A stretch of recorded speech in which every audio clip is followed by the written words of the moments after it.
Assalamualaikum warahmatullahi wabarakatuh. Innal hamdalillah nahmaduhu wa nasta'inuhu wa nastaghfiruh wa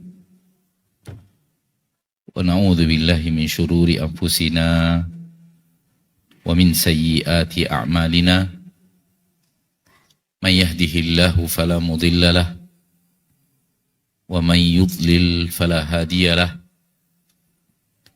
Asyhadu an la ilaha illallah wahdahu la syarika lah wa asyhadu anna Muhammadan abduhu wa rasuluh sallallahu alaihi wa ala alihi wa ashabihi wa man tabi'ahum bi ihsanin ila yaumiddin wa sallama tasliman katsira.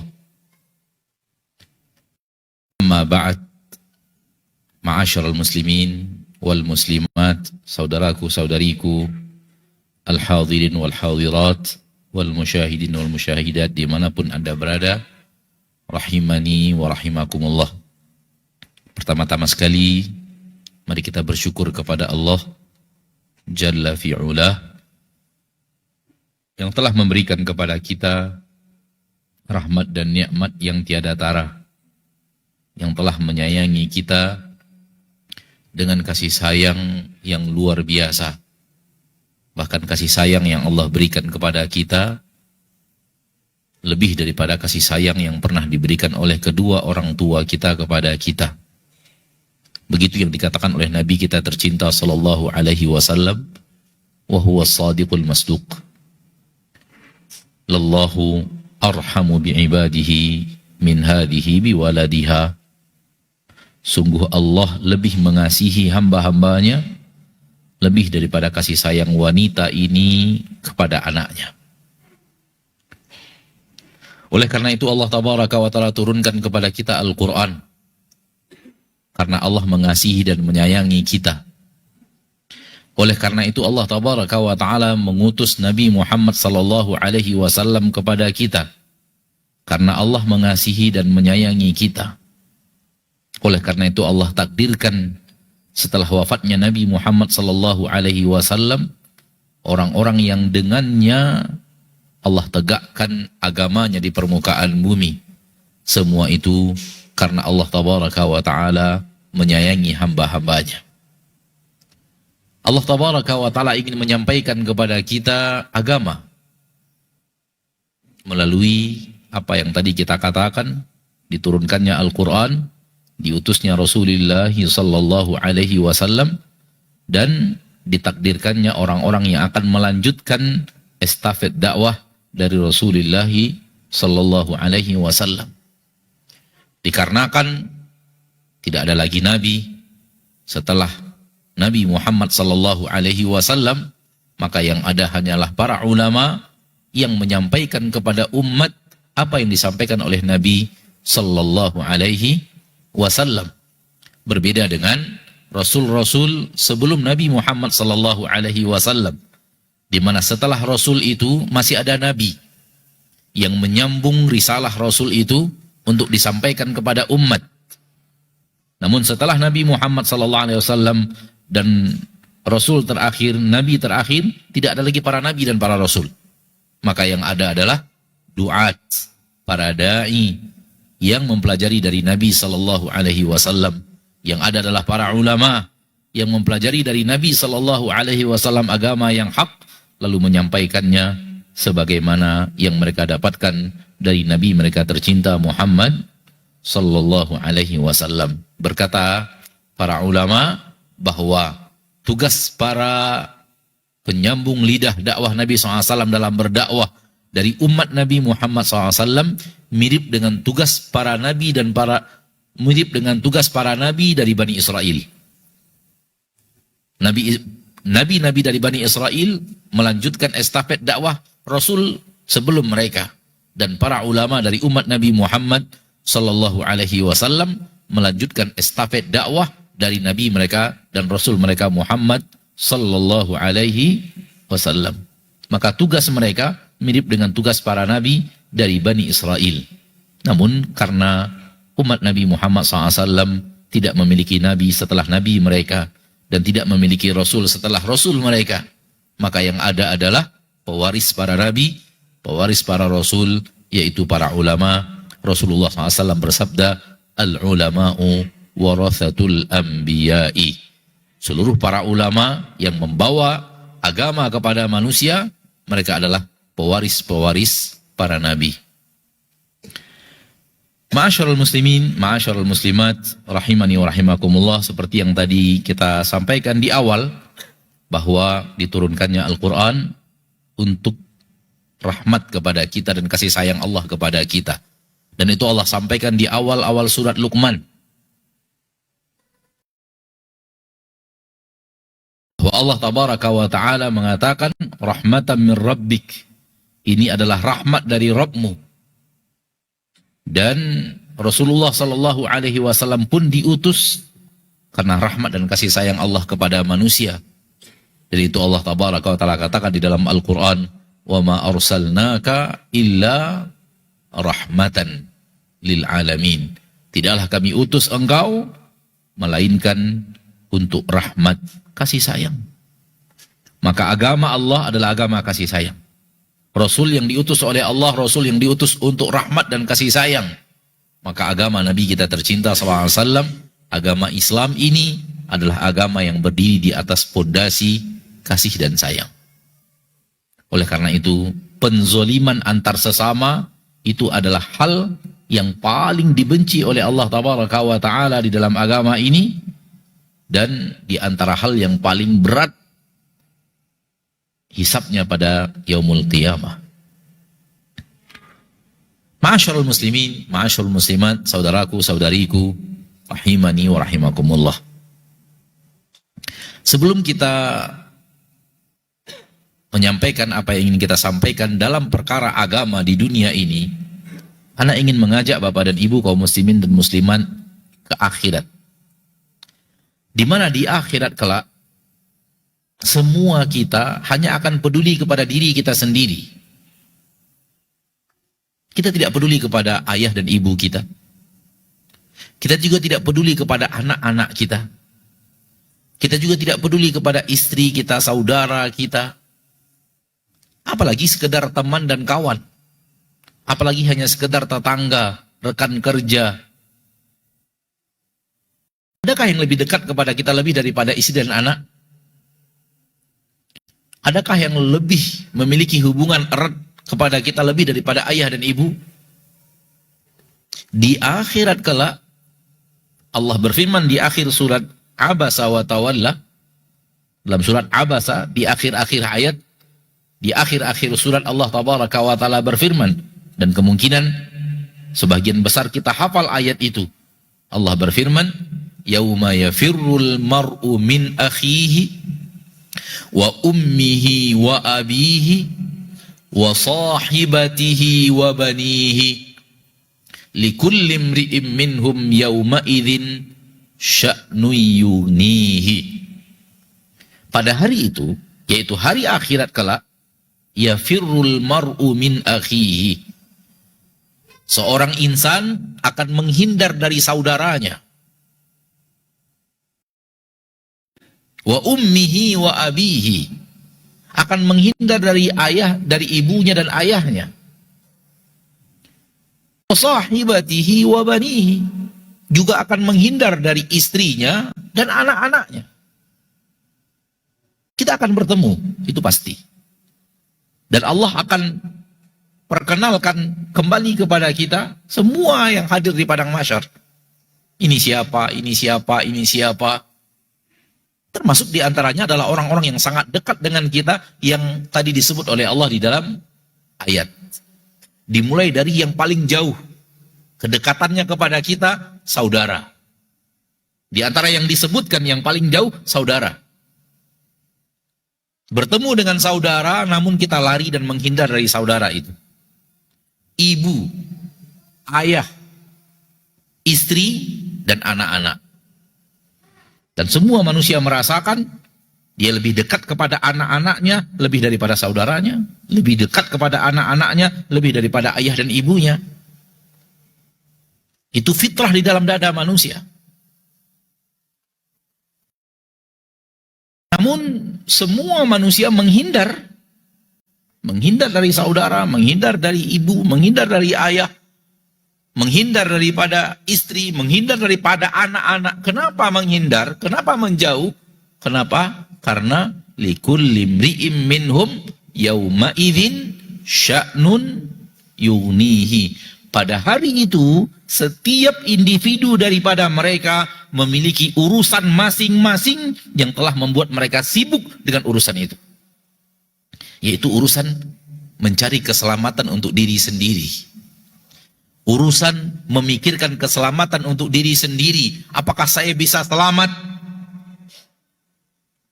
Yang sebentar lagi akan dihisab. Hasil hisab itu menentukan surga atau neraka. Sekiranya dosa dan kesalahan kita dimaafkan Allah, maka setelah maaf Allah, yang ada setelahnya adalah surga Allah. Oleh karena itu di dalam Al-Quran, sangat sering Allah menyuruh kita mengejar ampunan dan surga. Disuruh mengejar ampunan dan surga. Dan sering sekali di dalam Al-Quran, Allah menjanjikan ampunan dan surga. Kenapa disebut ampunan dulu baru surga? Karena syarat mutlak masuk surga mendapatkan ampunan Allah. Kalau tidak mendapatkan ampunan Allah, sama sekali tidak mendapatkan ampunan Allah Tabaraka wa Ta'ala Rabbul Izzati wal Jalalah, maka tidak akan pernah keluar dari neraka untuk selama-lamanya. Dan ini ancaman paling berat untuk pelaku syirik. Inna Allah la yaghfiru ayyushraka bih wa yaghfiru ma duna dzalika liman yasha.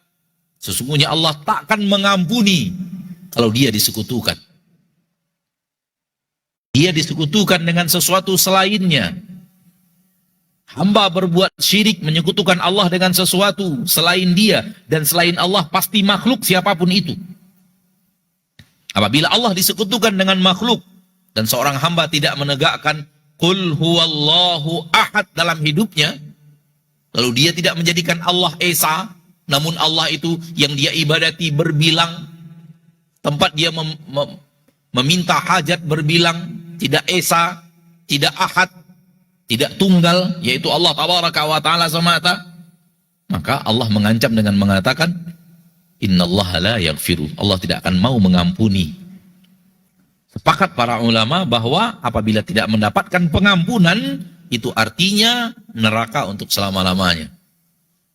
Dan itu juga Allah katakan di ayat yang lain, Innahu man yusyrik billahi faqad harramallahu alaihil jannah wa ma'wahun nar wa ma lidzalimina min ansar, dalam surat Al-Maidah. Siapa yang berbuat syirik kepada Allah, yang dalam ayat tadi dalam surat An-Nisa tidak diampuni, yang ini dalam surat Al-Maidah, faqad harramallahu alaihil jannah, barang siapa yang berbuat syirik kepada Allah Tabaraka wa Ta'ala, maka Allah haramkan untuknya surga. Wa ma'wahun nar, dan tempat kembalinya hanyalah neraka. Wa ma lidzalimina min ansar, dan tidak ada penolong bagi orang-orang zalim yang berbuat syirik. Tak ada yang bisa menolong mereka keluar dari neraka itu. Maka kita sangat membutuhkan ampunan Allah untuk sampai ke surga Allah. Dan kita datang kepada Allah semua, kita membawa dosa dan kesalahan. Kecuali para nabi dan para rasul. Selain mereka, pasti berbuat, dalam hidupnya pernah berbuat, dosa dan kesalahan. Dan semakin banyak dosa dan kesalahan yang kita bawa menghadap Allah selain syirik, maka semakin besar kebutuhan kita untuk mendapatkan pengampunan Allah. Dan sekiranya tidak diampuni, maka tempatnya adalah neraka. Dan sekiranya dosa-dosa itu tidak termasuk syirik, maka dan tidak diampuni, maka tempatnya adalah neraka untuk sementara waktu. Sampai datangnya pengampunan Allah setelah waktu yang Allah inginkan pengadaban di dalam neraka. Ini yang membuat kita yang hadir di padang mahsyar sibuk ngurus diri sendiri. Nafsi, nafsi, diriku, diriku. Maksudnya, semoga aku selamat, semoga aku selamat. Lafaz ini disebutkan oleh Nabi Adam alaihissalam. Lafaz ini disebutkan oleh Nabi Ibrahim alaihissalam. Lafaz ini disebutkan oleh Nabi Isa alaihissalam. Lafaz ini disebutkan oleh Nabi Nuh alaihissalam. Padahal mereka adalah para nabi dan para rasul. Lalu bagaimana dengan kita? Maka keadaan di akhirat kelak, kita hanya akan peduli keselamatan untuk siapa? Untuk diri kita sendiri. Sampai datangnya saat di mana kita dihisab oleh Allah Tabaraka wa Ta'ala. Satu persatu daripada kita maju menghadap Allah, dan Allah Tabaraka wa Ta'ala menghisab kita. Di penghujung hisab itu baru akan kita ketahui apakah kita mendapatkan pengampunan atau tidak. Sekiranya, semoga itu yang terjadi, kita mendapatkan pengampunan. Semoga itu yang terjadi. Amin. Ya Rabbal Alamin. Baru semua gundah gulana di akhirat, semua kekhawatiran di akhirat, semua kecemasan di akhirat sirna setelah benar-benar Allah mengatakan, hari ini engkau aku ampuni. Dan itu ada hadis panjang, hadis tentang Allah Tabaraka wa Ta'ala menghisap hambanya. Baik. Masalah ini kita tidak punya khilaf. Karena keterangan di dalam Al-Quran dan dalam hadis jelas bahwa urusan di akhirat masing-masing. Si ayah mempertanggungjawabkan amalnya, si anak mempertanggungjawabkan amalnya, si istri mempertanggungjawabkan amalnya, si suami mempertanggungjawabkan amalnya, saudara mempertanggungjawabkan amalnya di hadapan Allah Tabaraka wa Ta'ala Rabbul Izzati wal Jalalah. Sekiranya dia pernah menyuruh orang lain berbuat maksiat, dia menanggung dosa orang yang melakukannya, sementara orang yang melakukannya tetap mendapatkan dosa perilakunya sendiri. Yang melakukan mendapat dosa atas perlakuan yang dia lakukan, dan yang menyuruh dan mengajarkan mendapatkan dosa juga yang sama karena dia yang telah menyuruh atau dia yang telah mengajarkan. Akan tetapi tidak akan ada dosa kita yang kita tanggung itu adalah dosa daripada orang lain. Tidak. Kalau kita sudah paham bahwa keselamatan masing-masing di akhirat, masing-masing kita akan hanya peduli kepada keselamatan diri kita masing-masing di akhirat, maka ketahuilah ma'asyarul muslimin, ketahuilah ma'asyarul muslimat, sebenarnya di dunia ini pun sama.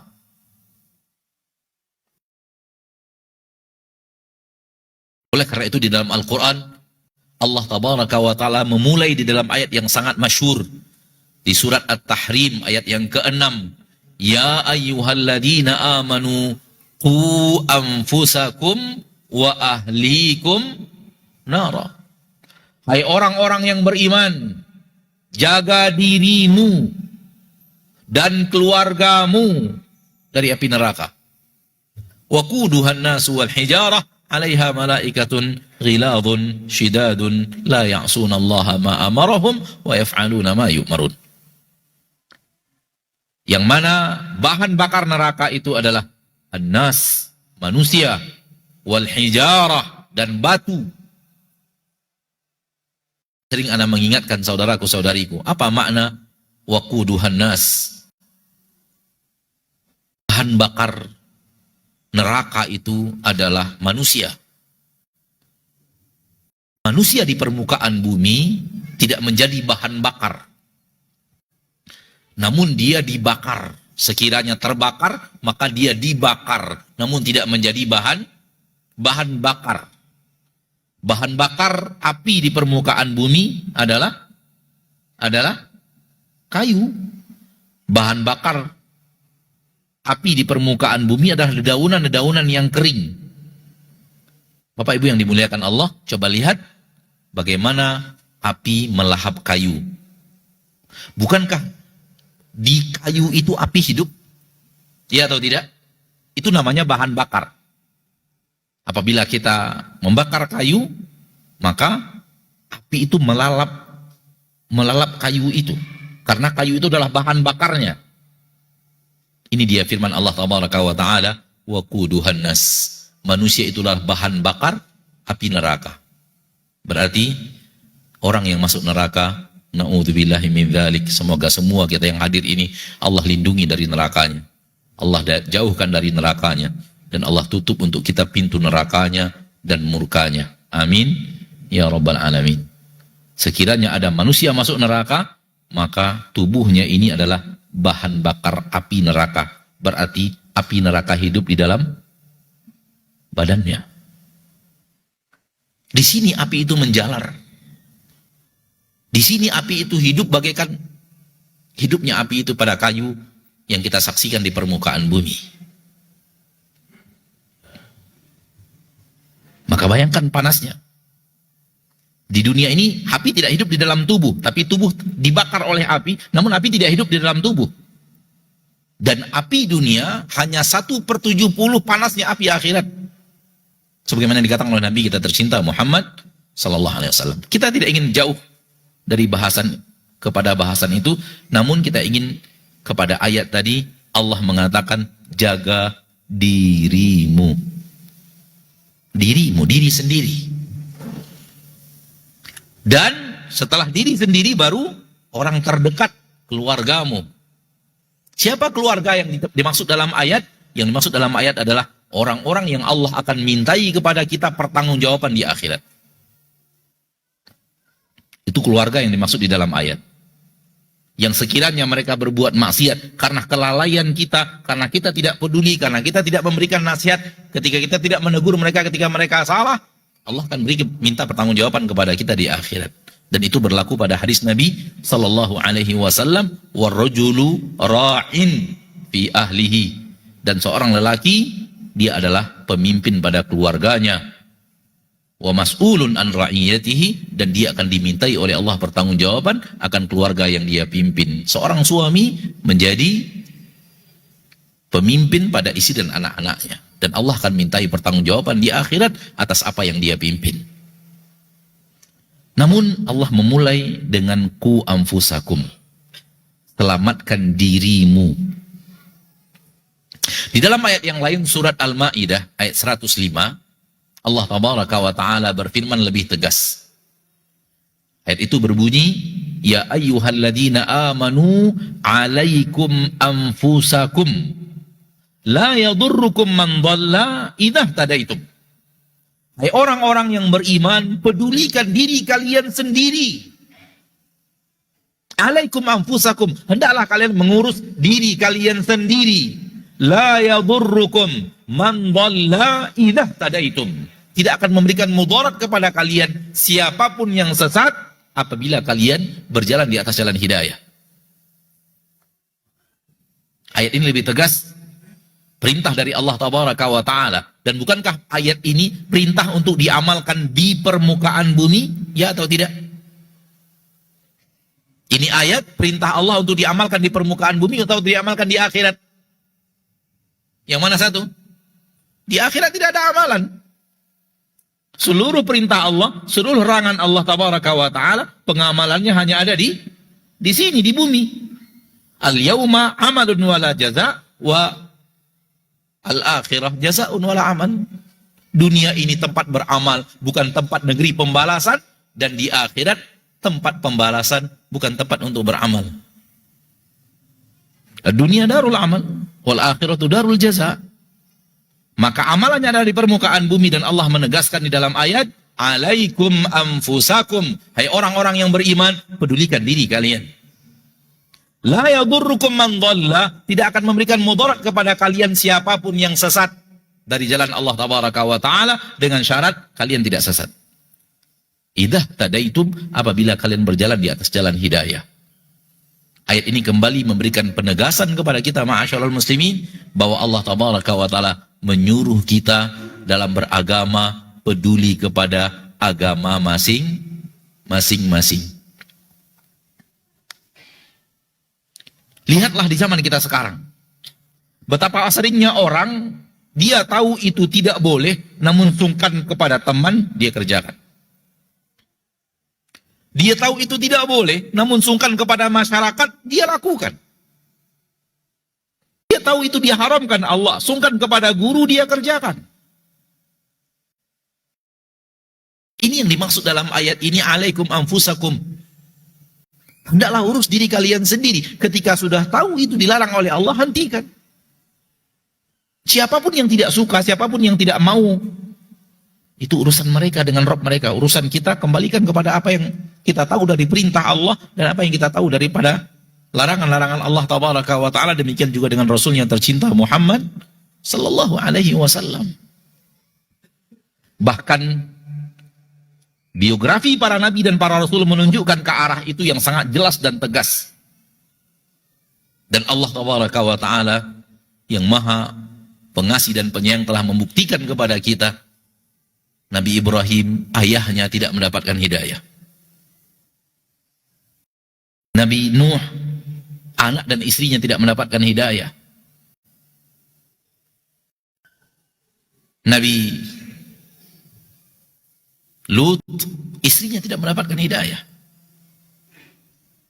Akankah Allah tabaraka wa ta'ala menghukum nabi-nabi dan rasul yang ia cintai ini disebabkan orang-orang terdekat mereka tidak mendapatkan jalan hidayah, padahal mereka telah memberikan nasihat, telah memberikan tarbiyah, telah memberikan teguran, telah memberikan kepada mereka kewajiban yang diwajibkan Allah tabaraka wa ta'ala? Jawabannya tidak. Agama Nabi Nuh untuk Nabi Nuh, agama istrinya untuk istrinya. Agama Nabi Ibrahim untuk Nabi Ibrahim, agama ayahnya untuk ayahnya. Agama Nabi Nuh untuk Nabi Nuh, agama anaknya untuk anaknya. Kira-kira paham apa yang Anda maksud bahwa agama itu masing-masing? Lalu bagaimana dengan amar ma'ruf nahi mungkar, Ustadz? Bukankah itu mengajak orang? Ya, akan tetapi sebenarnya amar ma'ruf nahi mungkar adalah kita menegakkan agama Allah yang Allah perintahkan kepada kita untuk didakwahkan. Sebenarnya amar ma'ruf nahi mungkar mengajak manusia adalah menegakkan perintah Allah yang Allah perintahkan kepada kita. Setelah kita tahu, setelah kita berilmu, Allah perintahkan, sampaikan.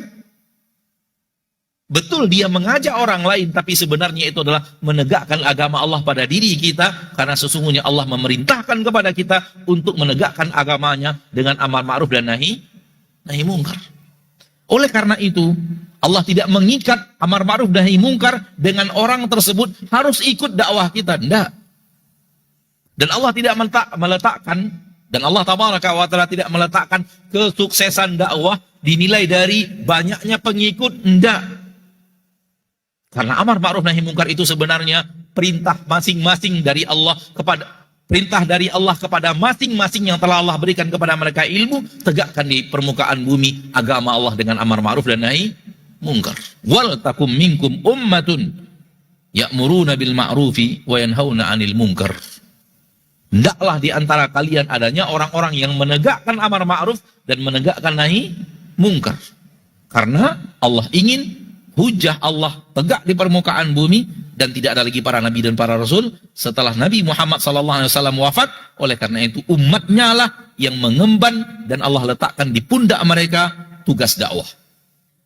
Maka dakwah amar ma'ruf nahi mungkar sebenarnya bukan ngurus orang, enggak.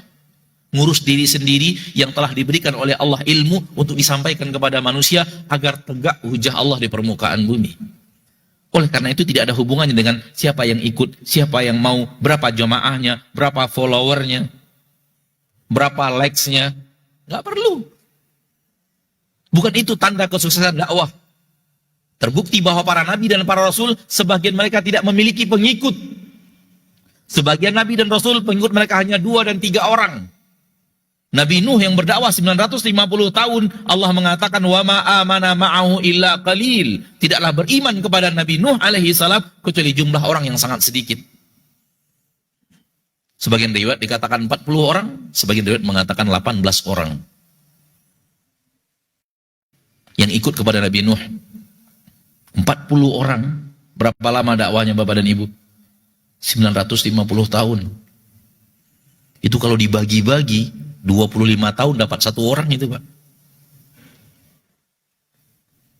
Jumlah kita di masjid ini lebih 40 orang. Jumlah kita di masjid ini lebih 40 orang. 950 tahun dakwah Nabi Nuh yang ikut kepada beliau sampai jumlahnya sebanyak kita yang ada di masjid ini. Akan tapi Nabi Nuh lebih mulia, lebih hebat, lebih sukses dakwahnya dibanding siapapun yang punya pengikut banyak di zaman sekarang di permukaan bumi. Kenapa? Karena dakwah tidak ada hubungan dengan siapa yang mengikut dan berapa jumlah pengikut. Ala kulli hal. Kalau kita sudah mengerti dan sangat faham bahwa agama masing-masing, oleh karena itu, ketika seseorang menyaksikan kesalahan orang lain, maka kewajibannya adalah amar ma'ruf nahi mungkar, bukan dia merasa dirinya lebih baik daripada orang itu, bukan. Campakkan di dalam diri kita, ma'asyarul muslimin, ma'asyarul muslimat, sebuah sifat ketika kita melihat kekurangan orang lain, kita merasa diri kita lebih hebat daripada dia. Karena ini adalah sifat iblisiyah, sifat iblis. Merasa diri lebih baik daripada orang lain adalah sifat yang dimiliki oleh iblis, laknatullahi alaih.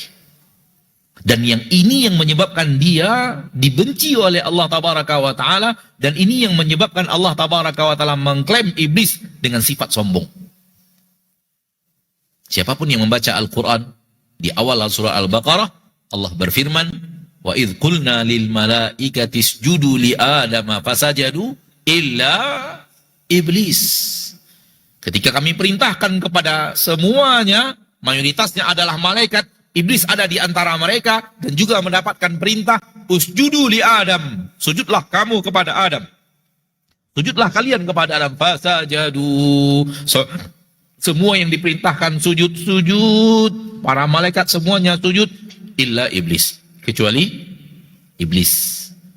Kenapa dia tidak mau sujud? Allah katakan dengan tegas, aba, dia tidak mau sujud, wastakbara, dia kemudian sombong, wa kana minal kafirin, dan dia termasuk orang-orang yang kafir.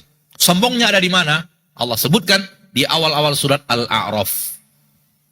Bapak dan Ibu apabila membaca surah Al-A'raf, Allah akan sebutkan apa yang disebut oleh Allah kesombongan iblis itu. Ketika dia merasa dirinya lebih baik daripada Nabi Adam alaihi salam. Sangat panjang Allah bercerita tentang kisah Nabi Adam dan iblis dan para malaikat, namun kita ambil penggalan ayatnya saja yang kita butuhkan. Qala ma mana'aka alla tasjuda idh amartuk. Kenapa engkau tidak mau sujud?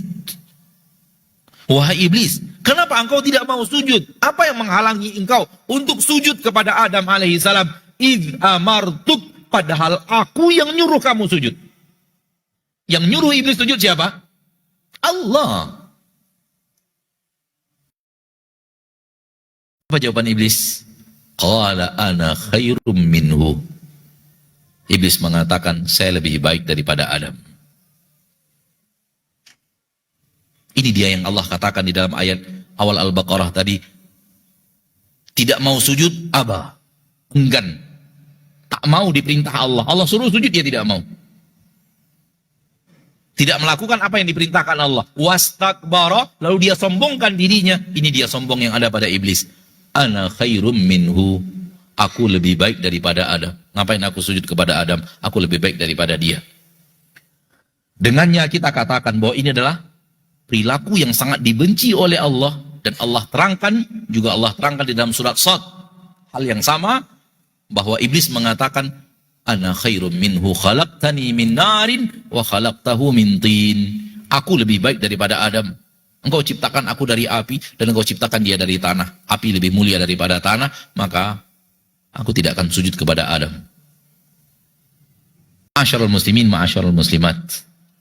Maka awal kesombongan sampai akhir kesombongan ada pada titik apabila kita merasa diri kita lebih baik daripada orang lain. Kenapa anak ingin membahas pertama kali bahwa agama itu masing-masing? Karena pertanggungjawaban di akhirat masing-masing. Si A yang kita anggap agamanya di bawah kita, dia akan mempertanggungjawabkan agamanya di hadapan Allah sendiri. Apa yang dia lakukan, apa yang dia kerjakan, dia akan pertanggungjawabkan di hadapan Allah.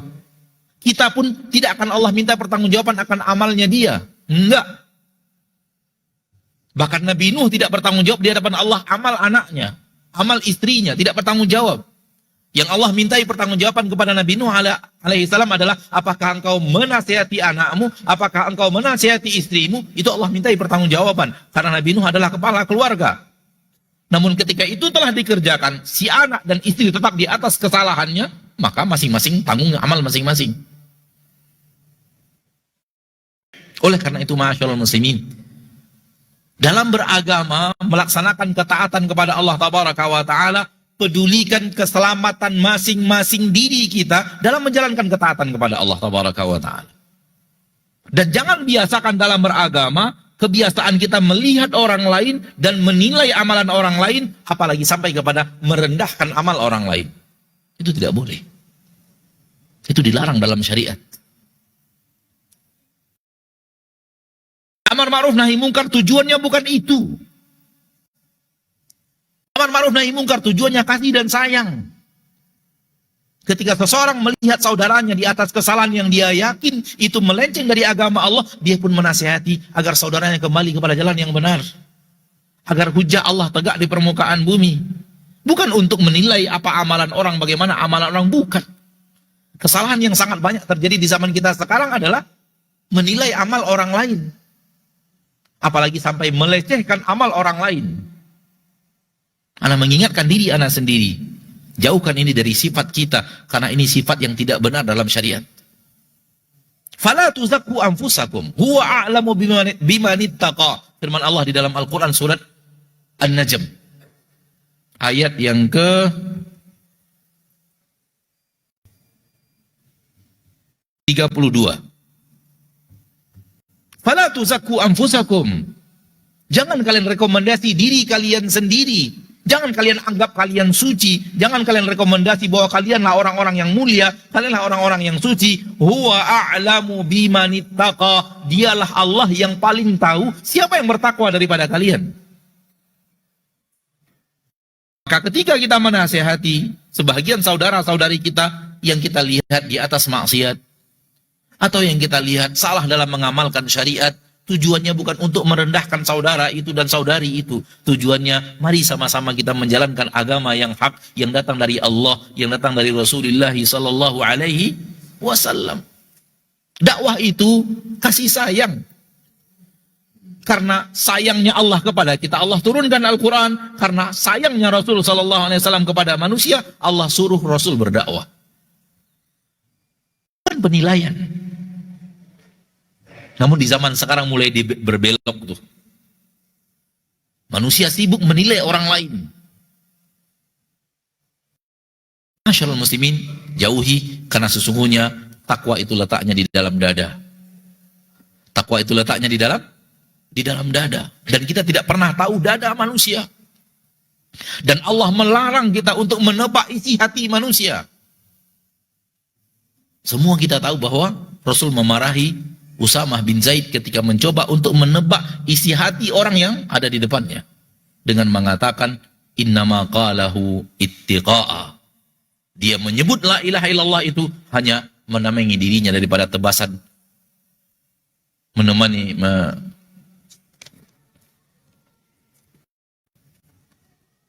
Pertanyaan? Sudah cukup kajian gitu? Pertanyaan lagi gitu? Gitu maksudnya? Oh belum, tahan di bawah dulu. Sudah tiba waktu sholat? Waktu azan? 4 menit, baik. Tahan dulu di bawah, Pak. Pertanyaannya ya. Karena kalau ana lagi ceramah, antum majukan pertanyaan, sama dengan ana lagi makan, antum majukan kobokan. Udah selesai Ustaz. Saatnya. Ya. Tahan di bawah dulu pertanyaannya, nanti saatnya kita Allah mudahkan. Kalau Allah mudahkan nanti ada tanya jawab, maka insya Allah baru dinaikkan ke atas. Bismillahirrahmanirrahim azza wa jalla. Dan ana berharap di bawahnya disusun ya. Anda berharap di bawahnya disusun. Jangan Anda yang ngumpul, Anda yang nyusun, Anda yang baca, Anda yang jawab. Baik. Maka apa yang harus kita lakukan dalam beragama? Menyelamatkan diri masing-masing. Akhi fiddin, siapapun Anda tanpa terkecuali, termasuk saya dan semua kita yang hadir, insya Allah kita punya kelebihan. Masing-masing kita. Dan insya Allah kita pun punya kekurangan. Semua kita. Tugas kita adalah, kalau itu adalah kelebihan, puji Allah, lanjutkan.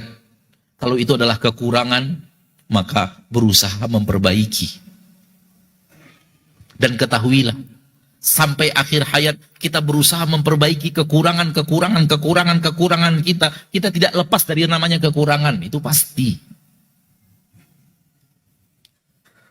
Kita sibukkan diri kita dengan ngurus diri sendiri, memperbaiki kelemahan yang ada pada kita, memperbaiki kekurangan yang ada pada kita, sampai akhir hayat pun tak cukup usia dan umur untuk memperbaikinya. Percayalah.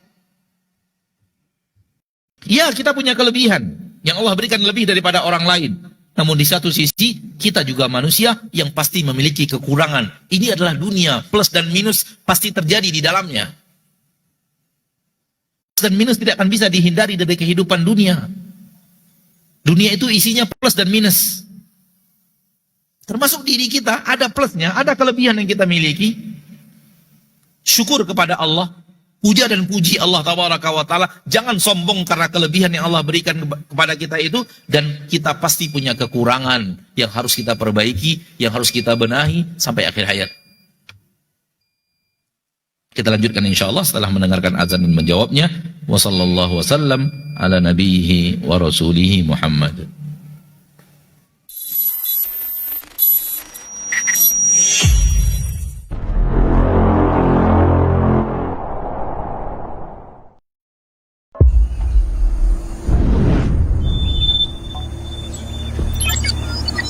Bismillahirrahmanirrahim. Allah Subhanahu wa taala berfirman, "Innama ya'muru masajidallah man amana billah wal yaumil akhir."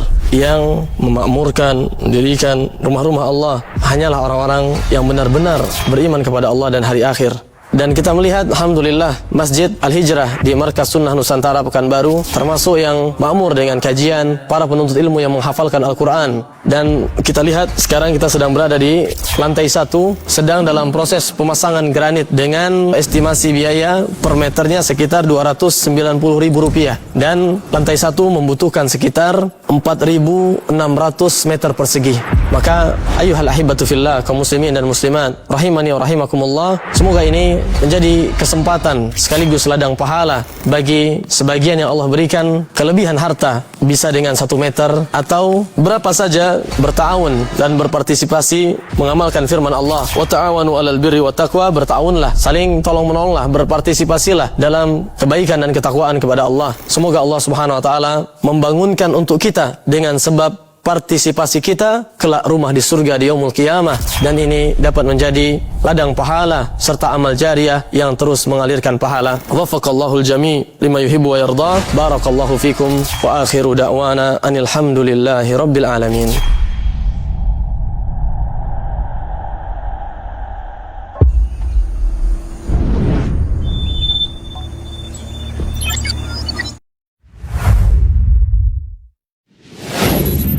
Assalamualaikum warahmatullahi wabarakatuh. Saudara-saudariku, para pemirsa Sil TV dimanapun Anda berada, rahimani wa rahimakumullah. Semoga antum selalu berada dalam lindungan Allah Tabaraka wa Ta'ala, dan semoga kesehatan, keberkahan, rahmat dan nikmat Allah Tabaraka wa Ta'ala selalu meliputi Anda semuanya.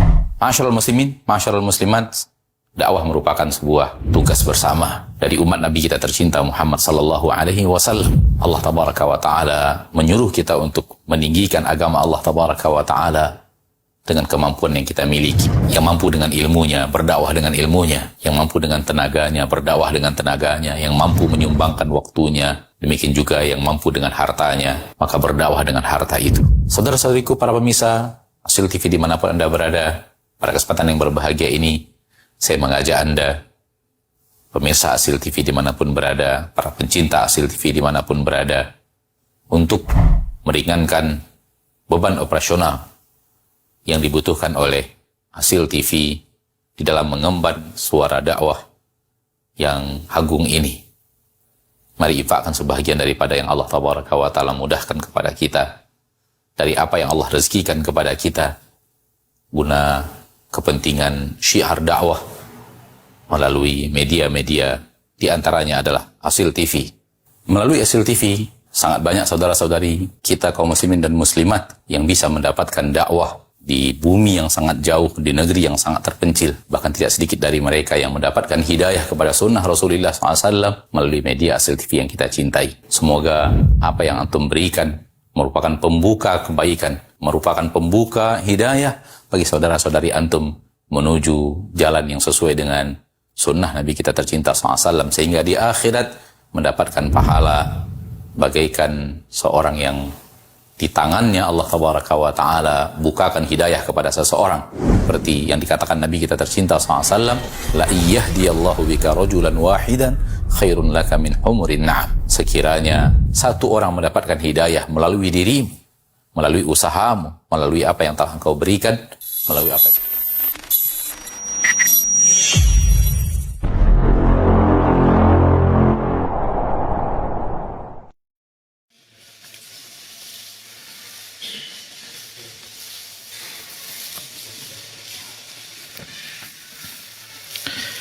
Ma'asyarul muslimin wal muslimat rahimani wa rahimakumullah. Di dalam Al-Quranul Karim, Allah Tabaraka wa Ta'ala berfirman, surah Al-Hujurat ayat ke-13,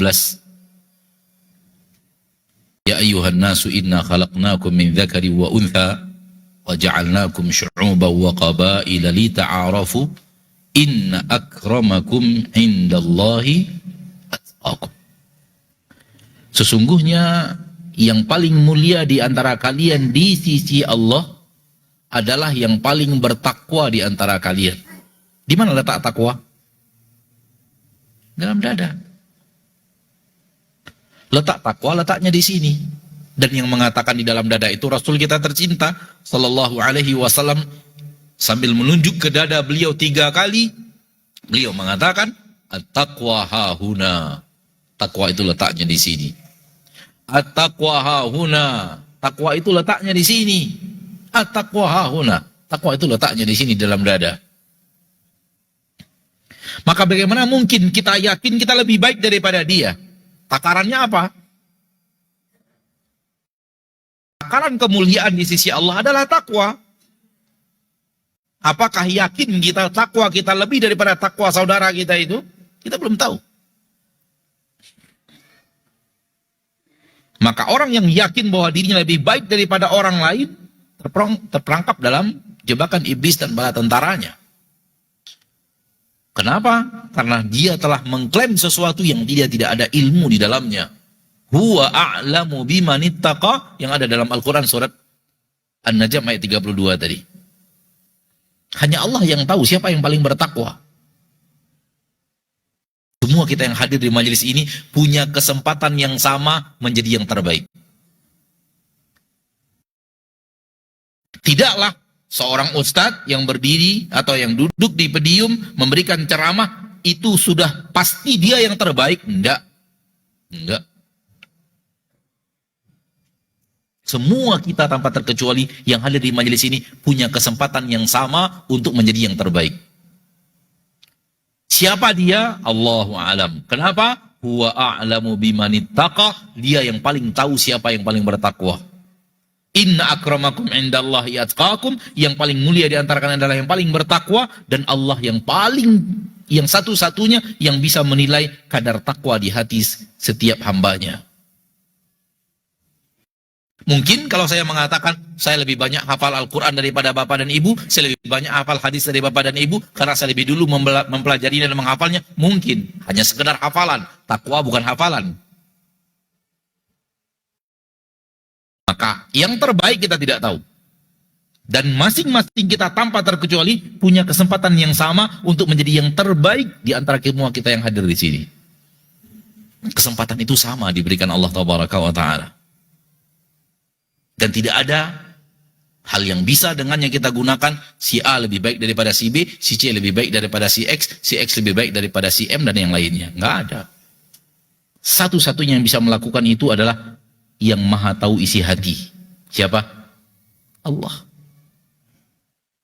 Tentu kita berharap mudah-mudahan kita di antara yang terbaik. Namun memastikan tidak ada. Hanya Allah yang tahu. Baru akan ketahuan nanti siapa yang sebenarnya paling mulia apabila sudah masuk surga. Apabila derajatnya di atas kita, berarti takwanya lebih baik daripada kita. Karena surga darajat, surga berjenjang-jenjang. Semakin baik takwa seseorang di dunia, maka semakin baik jenjangnya dan tempatnya semakin tinggi tempatnya di surga Allah Tabaraka wa Ta'ala. Apabila dia di atas kita tempatnya, maka ketahuilah bahwa di situ kita baru tahu dia lebih mulia daripada kita. Dan apabila ada saudara kita di bawah kita, maka penduduk surga tahu bahwa dia lebih mulia daripada saudaranya itu. Karena saudaranya itu mendapat derajat di bawahnya. Dan derajat paling bawah dari surga Allah Tabaraka wa Ta'ala, kekayaannya dunia dan seisinya kali 10. Begitu yang ada di dalam hadis-hadis Nabi SAW. Derajat paling rendah di surga Allah, kekayaan yang dimiliki oleh orang yang punya derajat paling rendah di surga Allah, dunia dan seisinya kali berapa? Kali 10. Maka siapapun yang sampai ke surga Allah, dia pasti merasa dirinya kaya luar biasa. Walaupun dia adalah lelaki yang paling terakhir masuk surga dan paling mendapatkan fasilitas paling minim di surga Allah Tabaraka wa Ta'ala. Namun apabila ada orang di atasnya, maka di atasnya nikmat lebih mulia karena di dunia lebih takwa daripada orang tersebut. Kembali kepada yang tadi. Agama bukanlah untuk menuding orang lain, agama bukanlah untuk menilai si Anu di bawah saya, si Anu lebih buruk, lebih jelek daripada saya lebih baik daripada dia. Tidak. Adapun amar ma'ruf nahi mungkar murni adalah untuk menyampaikan agama Allah, untuk mengajak manusia kembali ke jalan Allah, untuk mengajak manusia kembali kepada sunnah Rasulullah SAW, dan kewajiban bagi yang telah tahu sunnah Nabi SAW menyampaikannya sebagaimana yang dia tahu dan tidak boleh disembunyi-sembunyikan. Wa idh akhadna mitsaqal ladina utul kitab latubayyinunnahu linnasi wa la taktumuna. Kami telah mengambil janji dari orang-orang yang kami berikan kepada mereka kitab. Latubayyinunnahu linnas. Hendaklah kalian benar-benar terangkan ilmu itu kepada manusia. Wa la taktumuna. Jangan kalian sembunyi-sembunyikan. Wala taktumul haqqa wa antum ta'lamun. Jangan kalian sembunyikan kebenaran. Apabila kalian telah mengetahui kebenaran itu, perintahnya adalah sampaikan, dakwahkan, ajak manusia kepada kebenaran yang telah sampai kepada kalian, bukan menilai amal orang lain. Sehingga kita kemudian menyombongkan diri. Imam Abdullah bin Mubarak menyebutkan bahwa ilmu ini inna lil ilmi naf'un ka naf'il mal. Sesungguhnya ilmu ini memiliki hembusan bagikan hembusan harta. Maksudnya dia bisa membawa kepada kesombongan. Sebagaimana harta bisa membawa apa? Kepada kesombongan. Maka orang semakin berilmu harusnya semakin tawadhu. Harusnya, karena ilmu mengajak dia, dan ilmu di dalam agama Allah perintah semuanya kepada antawadhu. Tawadhulah kalian kepada Allah Tabaraka wa Ta'ala. Tawadhulah kepada manusia untuk mengharapkan ridho Allah, bukan untuk menyombongkan diri. Semua ayat-ayat yang ada dalam Al-Quran tentang kesombongan adalah kehancuran. Maka beragama adalah untuk perbaikan terhadap apa yang ada dalam diri kita. Seperti yang tadi anak katakan, Bapak dan Ibu kaum muslimin dan muslimat, semua kita tanpa terkecuali punya kelebihan insya Allah. Namun kita juga harus tahu bahwa kita juga punya apa? Kekurangan. Dan agama Allah turunkan agar kita tahu mana kekurangan kita untuk kita perbaiki. Coba lihat. Adakah orang yang rajin ke masjid lebih daripada kita? Ada atau tidak? Adakah orang yang membaca Al-Quran lebih rajin daripada kita? Adakah orang yang bersodakoh lebih banyak daripada kita? Adakah orang yang berpuasa lebih baik dan lebih banyak daripada puasa, lebih rajin daripada puasa kita? Adakah orang yang tahajud lebih rajin daripada tahajud kita? Adakah orang yang sabarnya lebih baik daripada sabar kita? Adakah orang yang pemaafnya lebih pemaaf daripada kita? Ada atau tidak? Semua itu mengarahkan bahwa kita masih kurang. Masih banyak orang lain yang lebih daripada kita.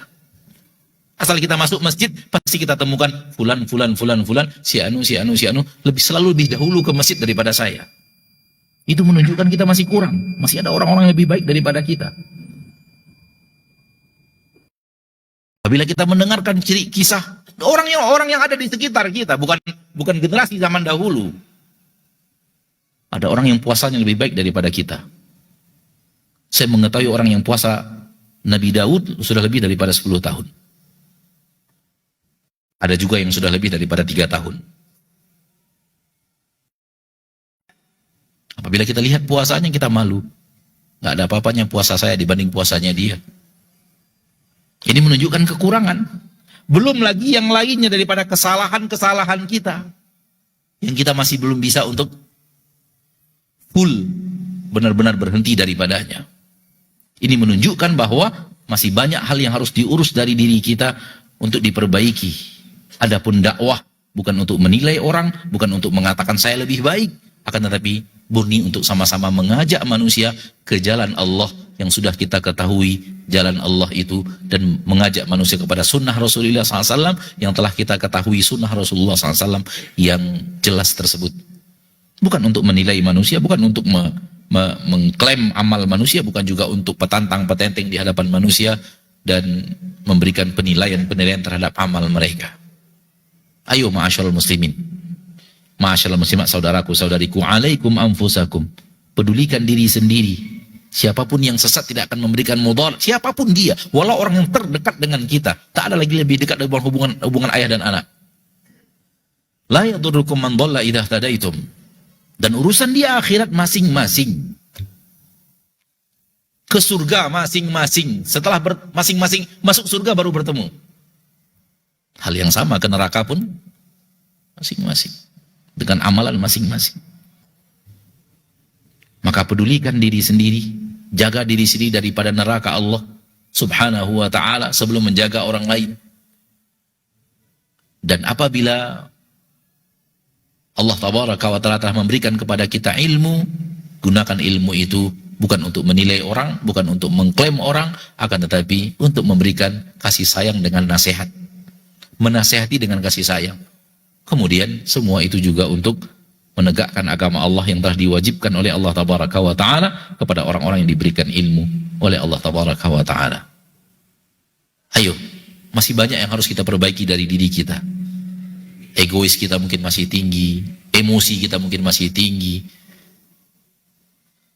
maksiat mata kita mungkin masih banyak, maksiat lisan kita masih banyak, malasnya kita beribadah mungkin masih menumpuk yang harus kita perbaiki, malasnya kita menjalin ukhuwah, silaturahim juga mungkin masih harus diperbaiki. Masih banyak PR kita untuk ngurus diri masing-masing. Seperti yang anak katakan tadi, sampai akhir hayat kita urus diri kita belum kelar-kelar.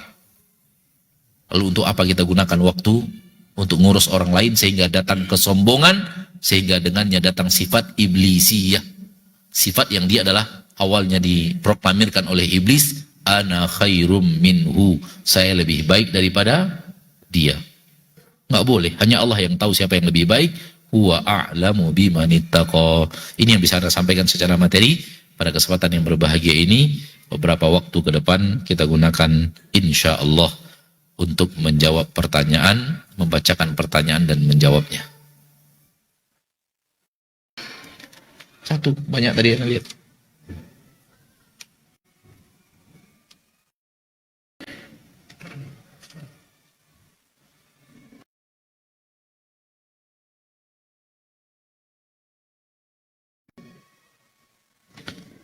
Jika kita menasihati teman dan dia menjawab, jangan merasa benar sendiri. Jangan ikut urusan orang lain kalau tidak diminta. Pertanyaannya, bagaimana menjawab pertanyaan tersebut, Ustadz? Jawab dengan penuh kasih dan sayang. Bahwa sebagai seorang teman, saya punya kewajiban untuk saling mengingatkan. Bukankah sahabat tugasnya adalah mengingatkan sahabat? Ini bukti saya sayang dan cinta kepada Anda. Ketika saya melihat kemungkaran yang Anda lakukan, maka saya mengingatkan Anda untuk menghindari kemungkaran itu. Sekaligus ini adalah perintah Rasul kepada saya. Bukankah Rasul telah bersabda, "Man ra'a minkum munkaran falyughayyirhu bi yadihi, fa illam yastati' fa biqalbi fa bilisani, fa illam yastati' fa biqalbi." Itu perintah Rasul. Apabila seseorang telah melihat dan benar-benar menyaksikan kemungkaran ada di depan matanya, dia melihatnya, maka rubahlah dengan tangan. Kalau tidak sanggup, maka rubahlah dengan lisan. Dengan tangan saya nggak sanggup, saya tidak punya kekuasaan untuk menghadang Anda melakukan maksiat. Namun saya masih punya lisan untuk mengingatkan Anda, saudaraku. Bukan untuk mengatakan diri saya lebih baik, bukan. Sampaikan kepadanya. Itu yang Anda katakan itu tidak benar. Saya tidak melakukan itu karena merasa diri saya lebih baik. Namun saya tahu apa yang Anda lakukan sekarang batil. Dan saya punya kewajiban untuk beramal ma'ruf nahi mungkar. Wallahu ta'ala alam. Nah.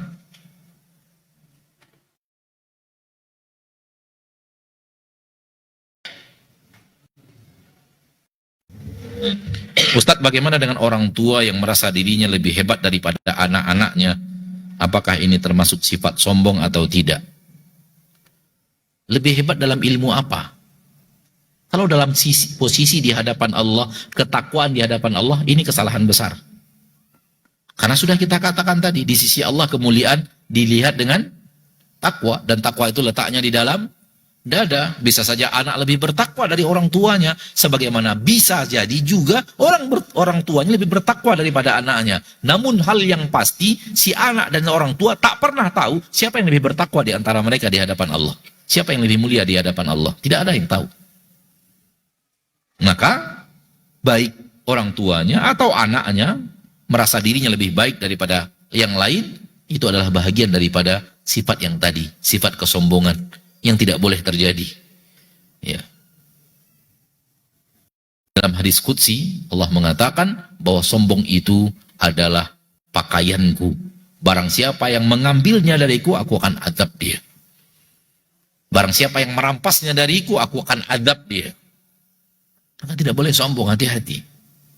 Rasulullah SAW semulia-mulia manusia, namun lihat apa yang terjadi. Setawaduk-tawaduknya manusia. Paling jauh daripada kesombongan. Sepemaaf-pemaafnya manusia, paling jauh daripada balas dendam. Sepemaaf-pemaafnya manusia, paling jauh daripada emosi. Itu dia.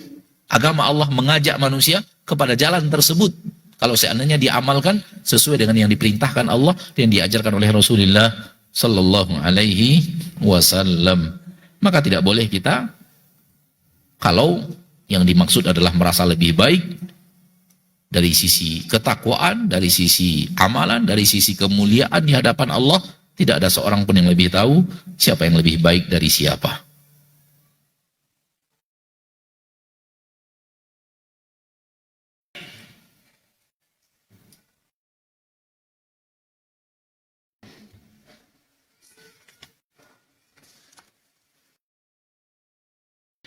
Adakah batas orang tua dalam menasihati anaknya? Ada. Apabila anak atau orang tuanya telah meninggal. Itu batasnya. Apabila telah meninggal. Apa dalilnya dari Al-Quran? Dalilnya adalah nasihat Nabi Nuh kepada anaknya detik-detik sebelum anaknya meninggal. Nasihat Nabi Muhammad SAW kepada pamannya detik-detik sebelum pamannya apa? Meninggal. Itu artinya apa? Nabi Nuh tidak berhenti memberikan nasihat. Itu artinya apa? Nabi Muhammad SAW tidak berhenti menasihati pamannya. Karena egoisnya kita di zaman kita sekarang, saya sudah berkali-kali tidak mau lagi, males. Itu egois sebenarnya. Apa yang terjadi ketika kita menasihati anak atau menasihati siapapun, kita ingin dia harus dengar kata-kata kita. Dia harus berubah setelah kita nasihati. Ketika nggak berubah juga, mulai datang rasa malas tadi. Mulai datang rasa malas. Kenapa? Karena di dalam nasihat kita ada sesuatu yang salah. Kita ingin dia harus mengikuti perintah kita. Seolah-olah harus berubah dengan nasihat yang kita berikan kepadanya. Siapa yang mengatakan harus?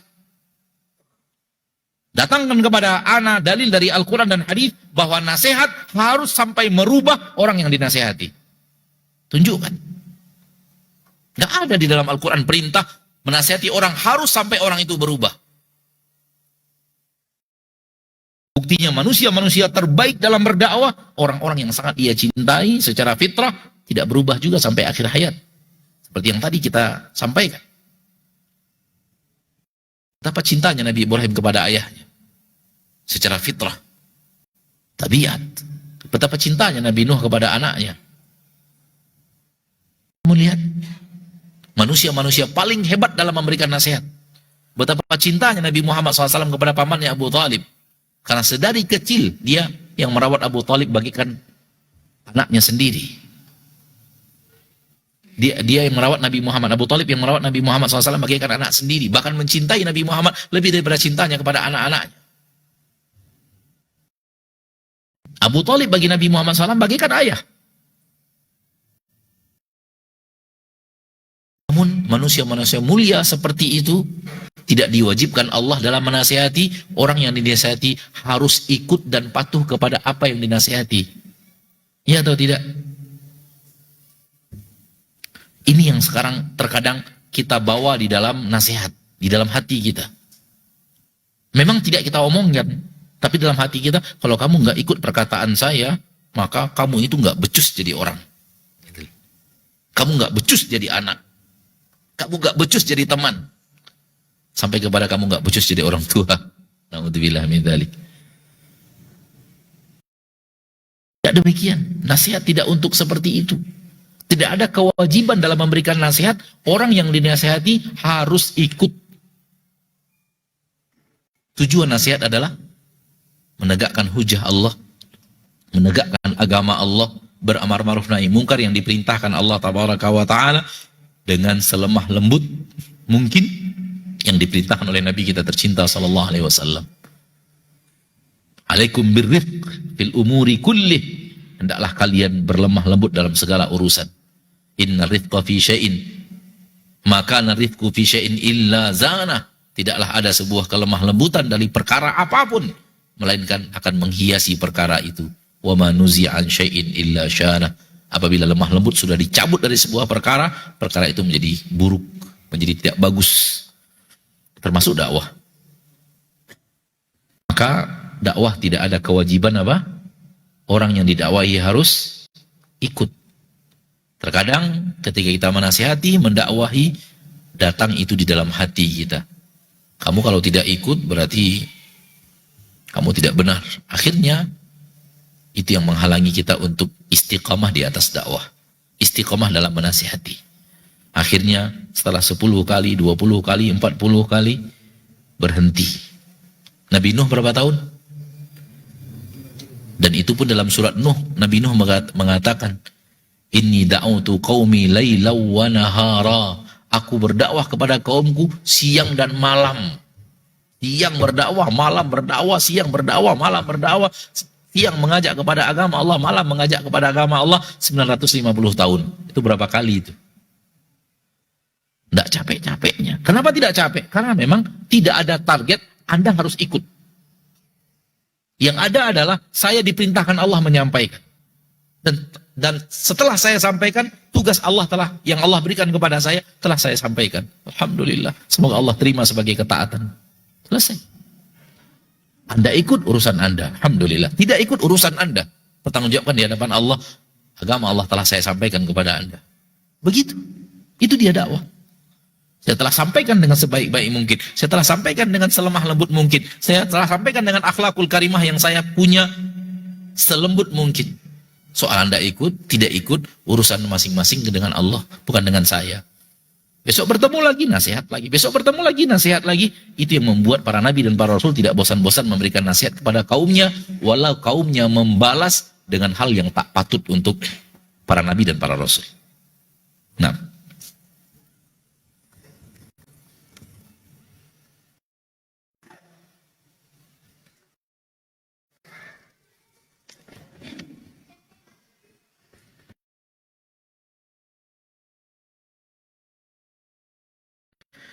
Ustadz mohon nasihatnya, di dalam pertemuan keluarga ada ritual bid'ah. Dalam pertemuan keluarga ada ritual bid'ah.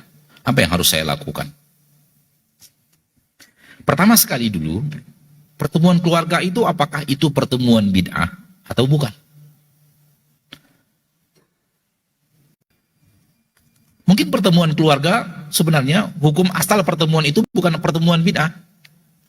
Ayah dan ibu minta kita sekali 2 bulan anak-anaknya kumpul untuk menjaga persaudaraan, silaturahim sesama anak, saudara, dan cucu dan keponakan.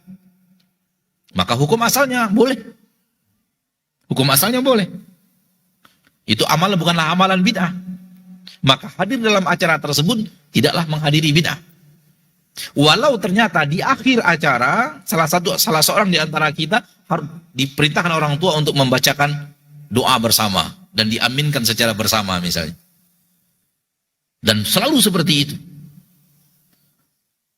Ketika kita tidak melakukannya, maka kita tidak dianggap melakukan amalan bid'ah. Karena acara itu pada dasarnya tidaklah acara bid'ah.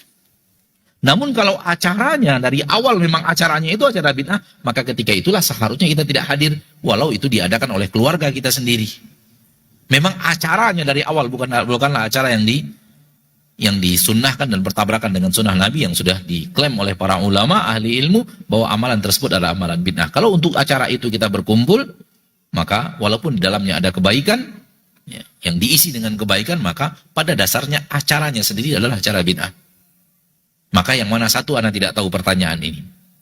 Kalau seandainya itu adalah acara keluarga yang bukan acara bid'ah, namun di antara yang terjadi di sana adalah adanya bid'ah yang terjadi, maka tidak menjadi keharaman, kesalahan kepada kita ketika kita menghadiri acara keluarga tersebut. Kecuali kalau memang acaranya tersebut adalah acara yang memang secara syariat bertabrakan dengan agama kita. Contoh, ulang tahun misalnya. Acara ulang tahun. Kemudian diisi dengan musik, diisi dengan aneka ragam hal-hal yang tidak sesuai dengan syariat Allah. Hukum asalnya sendiri, ulang tahun itu diperintahkan oleh para ulama untuk dijauhi. Karena itu adalah tasyabuh dengan orang-orang kufar. Dan tidak ada dalam agama Allah dan kebiasaan kaum muslimin merayakan hari ulang tahun. Dan ulang tahun tidak diketahui oleh kaum muslimin sampai kaum muslimin belajar ulang tahun itu dari orang di luar agama Islam, baru kemudian beredar di tengah mereka kebiasaan ulang tahun tersebut. Tanya nenek-nenek kita, nggak ada yang ulang tahun satupun. Tanya kakek-kakek kita, kalau tidak percaya, nggak ada yang pernah merayakan hari ulang tahun. Terbukti bahwa acara ulang tahun itu tidak pernah ada di tubuh umat Islam sampai umat Islam mempelajarinya dari orang di luar agama Islam, lalu mengamalkannya karena merasa bagaimana gitu. Wallahu ta'ala.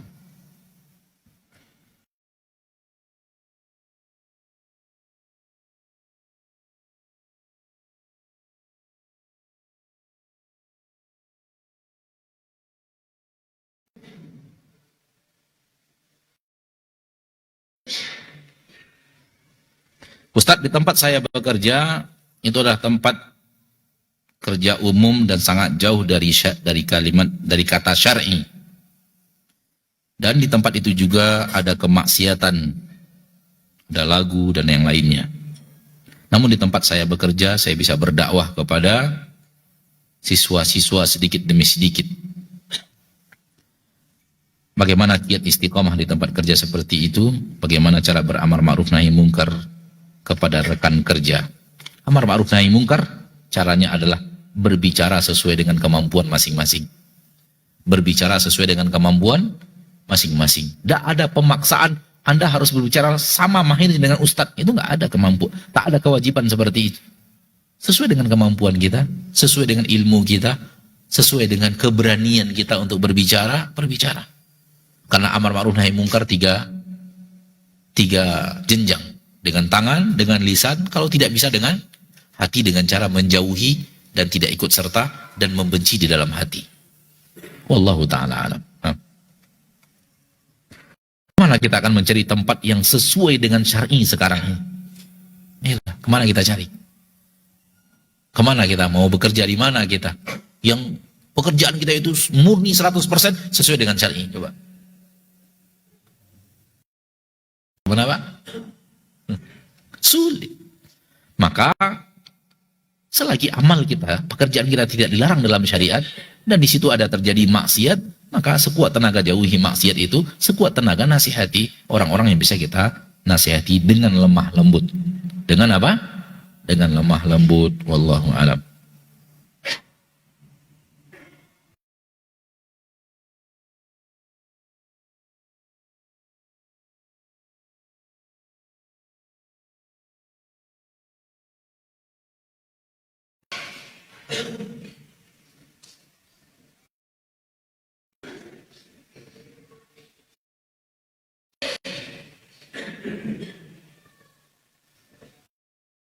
Pertanyaannya, hukum menjadi seorang maklar. Ada yang menjual sepeda motor murah 15 juta dan motor itu biasanya dijual 18 juta. Lalu saya mencarikan juragan yang akan membeli. Dan saya bilang, tolong beri saya 1 juta ya, karena barang itu murah. Pertanyaannya, bolehkah saya berbuat seperti itu sebagai maklar Ustadz? Jawabannya boleh. Simsar dalam agama kita seperti yang ditanyakan hukumnya halal. Baik mengambil keuntungan dari yang menjual atau mengambil keuntungan dari yang membeli. Asal dengan syarat semuanya jelas. Ya. Contoh, si fulan menjual tanah harga sekian. Dan kita katakan kepadanya, bolehkah saya menjualnya lebih mahal kepada orang lain? Dan sekiranya ada rentang beda jarak antara yang Anda jual dengan yang saya jual, maka sisanya rentang harga itu adalah milik saya. Ketika dia katakan silahkan, maka itu adalah hal yang halal untuk kita lakukan. Kita diberikan oleh pemilik tanah misalnya 1 miliar, kita berhasil menjualnya 1,5 miliar, kita berhasil menjualnya 1,3 miliar, dan kita sudah minta izin kepadanya untuk menaikkan. Apabila dia mengatakan tidak boleh, harga paling tinggi engkau menjual 1 miliar, gak boleh lebih, tanyakan kepadanya, lalu saya dapat uang dari mana? Bisakah Anda yang memberikan saya, sekiranya terjual 1 miliar, berikan saya misalnya 50 juta, 100 juta misalnya, 1%, 2%, 3%, kalau hitungan persentase, atau bisa juga dengan hitungan angka, simsar, itu boleh dalam agama kita, tidak masalah. Dan sesungguhnya perdagangan-perdagangan yang ada di antara para sahabat, di antaranya juga adalah menjadi simsar, menjadi pedagang. Dan pernah ditanyakan langsung kepada sahabat, para sahabat kepada Nabi kita tercinta sallallahu alaihi wasallam, an yakunal hu simsara, diizinkan oleh Nabi kita tercinta Muhammad sallallahu alaihi wasallam dengan syarat amanah, jujur, dan bukan melakukan tidak sesuai dengan amanah yang telah diberikan. Apabila dikatakan itu harga tertinggi, maka tidak boleh lagi angkat lebih daripada itu. Kalau dia mengatakan tidak boleh dilebihkan daripada angka seperti ini, maka tidak boleh. Wallahu ta'ala.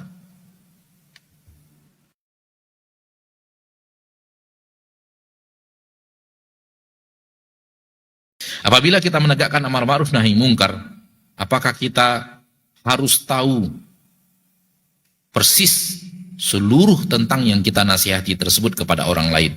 Kita harus tahu apa yang kita nasihati itu benar-benar kebenaran yang datang dari Allah dan Rasulnya.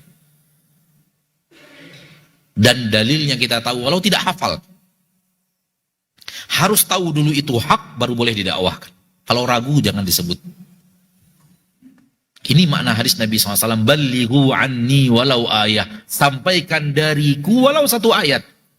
Kenapa? Setelah tahu kita itu benar-benar dari Nabi, itu benar-benar Rasul kita tercinta Muhammad Sallallahu Alaihi Wasallam, ini makna bahwa telah terang kebenaran itu kepada kita, telah mengerti kita itu benar-benar dari Nabi kita tercinta dan tidak ada keraguan di dalamnya. Itu sunnah Nabi Sallallahu Alaihi Wasallam, baru boleh sampaikan. Namun kalau kita masih ragu, tidak ada ilmunya, lebih baik diam, lebih selamat. Karena orang yang tidak mengetahui kebenaran berdakwah, kata para ahli ilmu, yang dia rusak akan lebih banyak daripada yang dia perbaiki.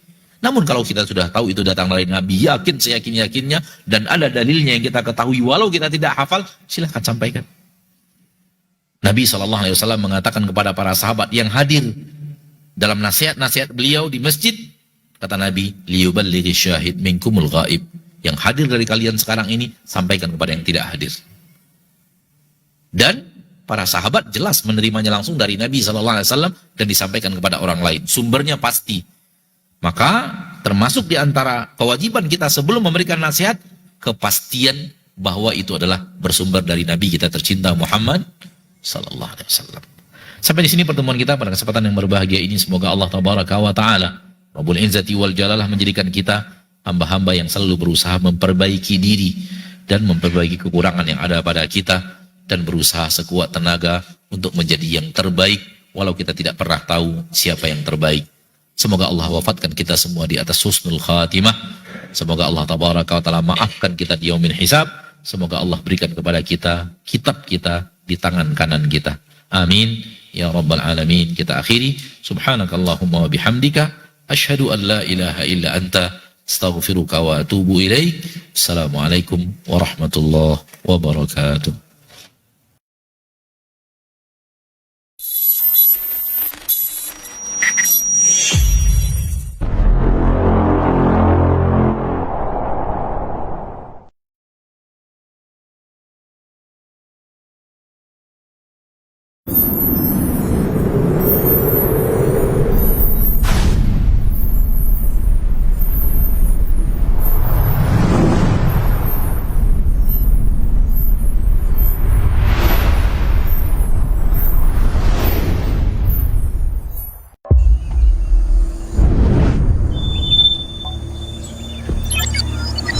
Assalamualaikum warahmatullahi wabarakatuh.